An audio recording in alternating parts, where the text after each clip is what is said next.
አንድ ነገር ብቻ ላስቸግርሽ።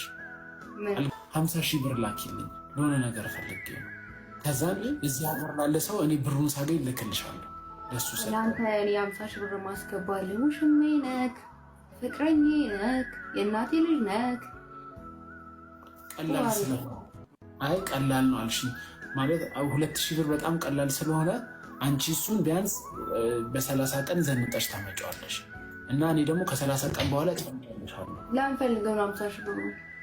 ፈልጌ ነው ይሄን ነገር ልገዛ ፈልጌ ነው እኮ። ንገረን። ኦልሬዲ ብሩን እንደምትሰጥ ካወቅን የምትገዛውንም ነገር ንገረን። አህያ ልገዛ ከዛን ቲክቶክ ላይ ብለህ ስገባ ሁሌ ከጎን ያስቀምጠዋል። ለምንድነው ታውቂያለሽ? ቲክቶክ ላይ ያለ ብዙ ሰው ከጎን ያለ እንዲመስል አህያው ከጎን የሆነ ማለት ሁሉም ቲክቶከሮች ከጎን ያሉ ብዬ እንዳስብ እና ቲክቶከሮች አህዮች ናቸው እያልክ ነው? የስ ደበረሽ እንደ ያልኩት ነገር አህያ ገዝቼ ምናምን ያልኩት። አይ ችግር የለውም ያው ቤተሰብ ስለሆነ ሰው ወንድሙን ነው የሚጠራው። አልደበረኝም። ነገር ላሳይሽ ነው። አረ ላሳይሽ ወይስ አሁን ላሳይሽ? አሁን አሳየኝ።